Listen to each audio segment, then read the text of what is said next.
আমাদের বিশালগড় ফায়ার স্টেশনে একটা ফায়ার কলের খবর আছে যে এভারগ্রিন স্কুলের সঙ্গেই যে ফরেস্ট রিজার্ভ আছে, রিজার্ভের মধ্যে আগুন লাগছে এবং আগুন জ্বলতেছে।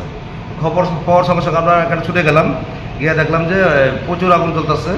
তো আমরা যতটুকু পারছি, আমাদের এদিকে তো বাউন্ডারি দেবেন না, তো বাউন্ডারির বাইরে থেকে আমরা যতটুকু পারছি আগুন নিয়ন্ত্রণে আইনা।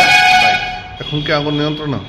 ভিতরে আগুন আছে, ফরেস্ট রিজার্ভের ভিতরে অনেক ভিতরে আগুন আছে, কিন্তু রাস্তা রোড সাইডের মধ্যে যতটুকু আইতে আছে এদিকে আমরা নিয়ন্ত্রণ আছে। সামনে কি স্কুল আসলো? আর সামনে এভারগ্রিন স্কুল আছে এদিকে। কি এর থেকে এই আগুনের সূত্রপাত জানা গেছে নি? এটা আগুন আমরা তো পাইছি না, কিন্তু আমরা লোকাল ফ্যামিলি জিজ্ঞাসিলাম যে আগুনটা কি থেকে লাগছে, তারাও বলতে পারছে না। তো অনুমান করে নিচ্ছি যে কেউ বোধহয় বিড়ি সিগারেট খাইয়ে বোধহয় ফালাইছে যে আগুন লাগছে।